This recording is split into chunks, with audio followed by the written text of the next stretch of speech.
You may recall Star Trek on NBC. Star Trek's futuristic concepts have inspired generations. Because of your fantasy work and political team, you've never appeared in a science fiction film. The series has memorable characters, groundbreaking concepts, hidden intricacies, ingenious techniques, and behind-the-scenes secrets. View my face on the other side and see my struggle and tears. There wasn't enough time to repeat. Many admirers didn't realize. The franchise has many surprises, from reused props to subtle references and in-jokes. And we succeeded.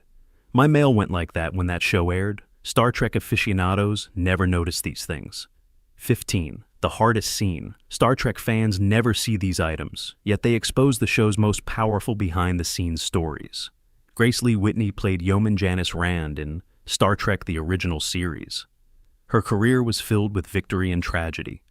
First cast as a recurrent character and probable love interest for Captain Kirk, she was abruptly written out after a few episodes. Whitney revealed she was an SA victim years later, by a studio official around her departure, which she believed contributed to her termination.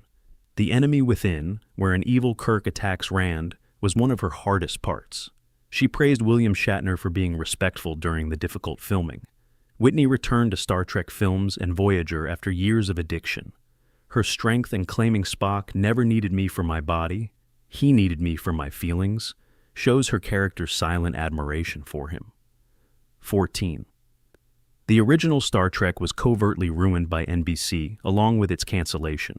2 seasons of rising popularity and a big fan-driven letter-writing campaign led NBC to renew the show for a 3rd season, but with a catch. The network cut the budget by over 60% and relocated the show to a horrible Friday 10 p.m. time slot, where viewership would decline. Writers had to reuse sets, minimize special effects, and condense screenplays to meet limited funds. Typically, shows suffered. Outraged by NBC's behavior, Gene Roddenberry left the show. Star Trek wasn't canceled, but the network set it up to fail. Fans believed this was a ploy to appease fans with a renewal while assuring the show's demise. Ironically, NBC's cancellation made the series a cultural institution. 13.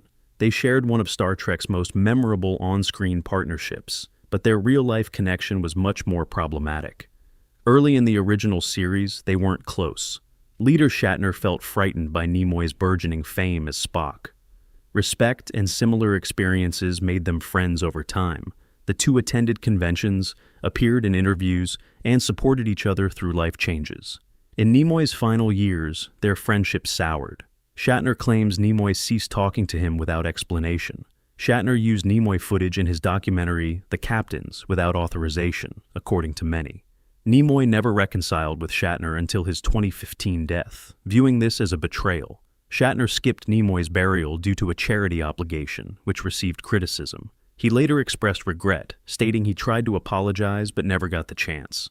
Shatner openly mourned the loss of a co-star and a complex, cherished friend in interviews and his book, Leonard, My 50-Year Friendship with a Remarkable Man. 12.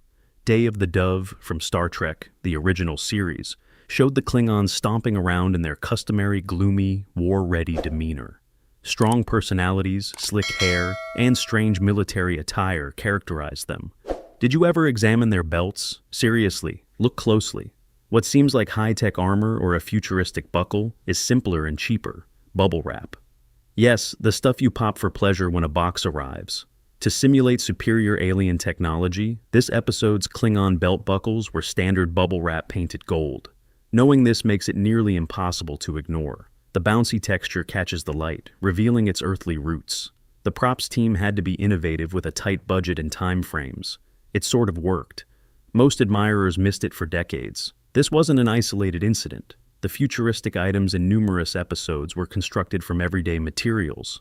To create the appearance, Star Trek's crew repurposed outfits, flipped props, or sprayed them with metallic paint. That's crazy. Featuring the original series tunics, short female Starfleet uniforms. We have Spock. We have Kirk. You think Klingons are wearing exotic clothing, but they're wearing gold-painted shipping supplies. 11. The Facerius was ping-pong ball made. If you're startled that the Klingons' belt buckles were bubble wrap, wait till you see what they used to build one of Star Trek's most iconic alien ships during the original season. The episode, The Corbomite Maneuver, introduced the Facerius, a mysterious and gigantic spherical starship. This dazzling starship belonged to the mighty First Federation and was supposed to look more advanced than anything the Enterprise crew had seen. But the true secret? A majority of the Phasarius was composed of ping-pong balls. This massive alien spacecraft model was covered in hundreds of ping-pong balls, many chopped in half, affixed to the surface, and painted to seem futuristic. The result seemed oddly perfect. Ping-pong balls gave the ship a smooth, glowing sheen on 1960s low-resolution TVs, making it look high-tech and threatening. The Hollywood props department was underfunded. They used what they could find in hardware stores, toy aisles, and local markets, becoming creative. Ping-pong balls were cheap, lightweight, and modifiable. They resembled alien sensors or energy transmitters when assembled and lit from angles. Impressive how well the illusion held up. Fans were awestruck when the Phasarius floated on screen, unaware they were viewing painted sporting equipment. The show's inventive problem-solving and old-school practical effects shine again. 10. Leonard Nimoy introduced the Vulcan salute in Star Trek, the original series. No one could have guessed that a simple hand gesture would become one of science fiction's most iconic pictures. The Vulcan salute and Live Long and Prosper debuted in a mock time. It became an iconic Vulcan emblem and a universal peace symbol among enthusiasts. Many don't realize that the salute wasn't in the script. It was from Leonard Nimoy's personal life. The West End of Boston's close-knit Jewish neighborhood raised Mr. Spock actor Nimoy. He frequented an Orthodox synagogue as a child. He witnessed a life-changing moment during one of these services. Men chanted a Hebrew blessing before the congregation. The fingers split down the middle of their raised hands, forming the Vulcan salutation. Leonard peeked despite his father's warning and the hallowed ritual. He witnessed something mystical, even magical. He remembered that vision for decades. Nimoy felt the Vulcans deserved a different greeting while filming a mock time years later, so he recommended his childhood salute. Television history was made when the director agreed immediately. Many admirers didn't know this common gesture came from a personal and spiritual place, not merely a sci-fi creation. Traditional blessings recreated in a distant galaxy were a blessing. 9. Due to the budget, transporters were introduced. The transporter in Star Trek changed science fiction more than the Transformers in other series, all because of money. As indicated, the 1960 Star Trek series had a tight budget. The crew had huge ideas but few ways to implement them. Filming every episode with spacecraft arriving on exotic planets would have been expensive and time-consuming. So, the team innovated. Instead of pricey models and special effects, they created a fresh shuttle landing scenario, a device that could beam passengers from the ship to the Earth. The transporter was invented to save time and money, not rocket science. Energy matter scramblers or converters were mentioned in early scripts as room-sized machines with odd glass and lights. It looked nothing like anything in real life, which was the goal. It had to be futuristic and convincing. The iconic sound and shimmering lights made being in and out magical for viewers. The first Star Trek episode, The Man Trap, featured the transporter. Smart move. The program may start the plot without explaining how they landed on the planet by showing the crew operating this equipment. Later, Gene Roddenberry said it helped the show tell faster, stronger storylines. 8. James Doohan will always be Montgomery's Scotty, the Enterprise's bright and reliable chief engineer. He kept the warp core running and beaming the crew to safety every time. However, many Star Trek aficionados have missed it. Doohan lost his right middle finger. This wasn't a camera trick or character. It existed. A member of the Royal Canadian Artillery, James Doohan landed on Juno Beach on June 6, 1944, as part of the D-Day invasion. Doohan displayed bravery on one of the war's most perilous days. He defeated 2 enemy snipers, led his soldiers over a minefield, and held his position at night. Tragedy struck when an Allied soldier inadvertently shot James. He was shot 6 times, 4 in the leg, 1 in the chest, miraculously stopped by a metal cigarette case, and 1 in the hand. That last shot took his right middle finger. James tried to hide his injury in Hollywood.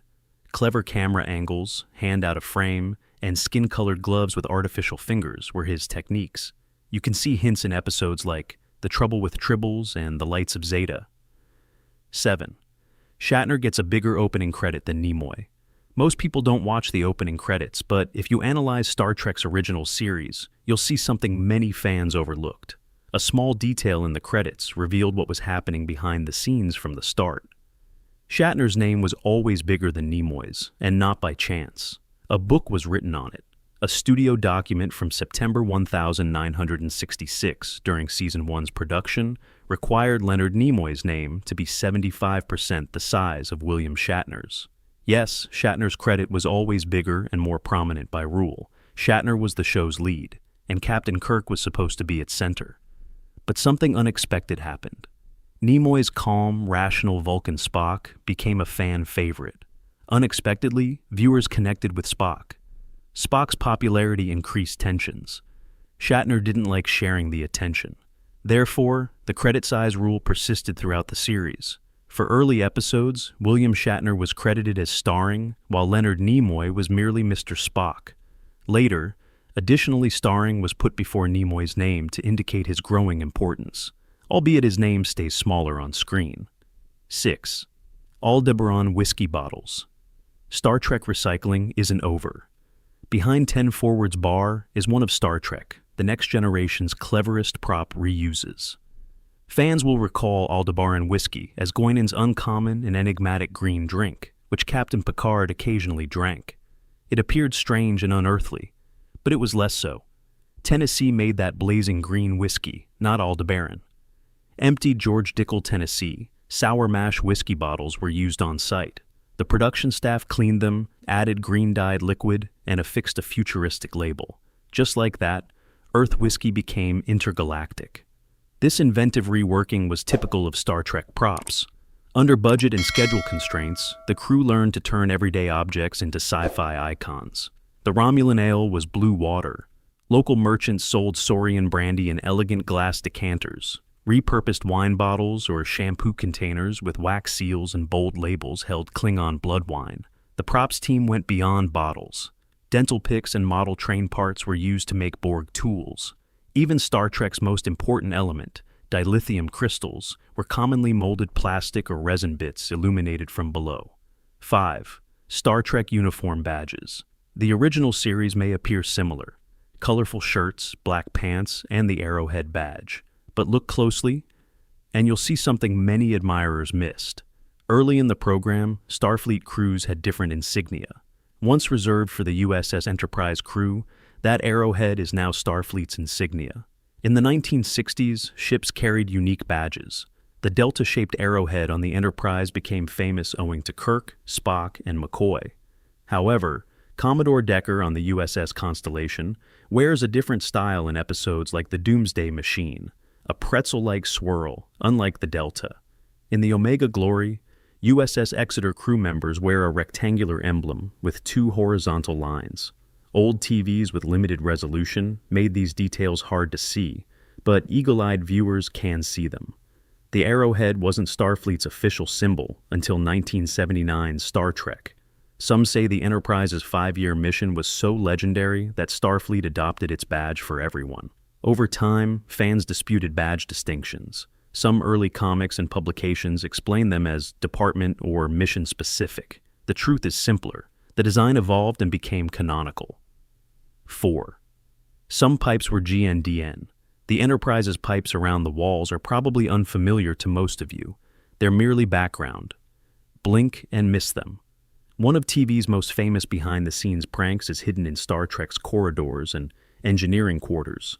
The GNDN pipelines. You'll see GNDN labels on certain pipes. It initially sounds technical, like ship systems. It's not. GNDN means goes nowhere, does nothing. It is. These pipes were unconnected. They lacked oxygen, power, and futuristic plasma. They were basically plastic or tubing affixed to the walls to make the set look busy and advanced. They were entirely false. Of course, the production staff knew this and laughed about it. Set designers joked about GNDN, recognizing how much sci-fi is making-believe and movie magic. Anyone who noticed got a tiny treat. Not just the pipes. The Trident scanner in sickbay was one of many show devices that were brilliant but useless. The first medical scanner, later Star Trek episodes, and fan works featured GNDN. 3. Hidden Star Trek Easter eggs. Imagine how long. Next-generation enthusiasts have stared at the glowing ship diagram on the bridge or in engineering, a large, elegant representation of all USS Enterprise D decks. The picture looked realistic, with a high-tech Master Systems readout always in the backdrop. But most fans didn't understand that the diagram wasn't for show. Hidden surprises abounded. The Master Systems display was a massive printed decal schematic. LCR's design team, led by scenic artist Michael Okuda, had too much fun making it. Since TV resolution was too low to show microscopic details, they loaded the ship's decks with Easter eggs, jokes, tributes, and oddities. Unexpected spaceship features were hidden in the ship layout. Porsche sports cars were hidden in the lower saucer. An ancient airplane silhouette may have been an homage to aviation history. A mouse hurried, while a duck softly waddled on the ship's decks. The official Enterprise duck and the ship's mouse added to the enjoyment. As a visual tribute, the little Nomad space probe from the original series was even funnier. The most unusual was a treadmill-riding hamster, playfully touted as the warp core's power source. Fans have found these smart enhancements in HD remasters and close-up photographs, which were never meant to be seen. 2. Star Trek's aliens speak great English, regardless of planet. Alien races like Vulcans, Klingons, Ferengi, and Bajorans communicate without hesitation.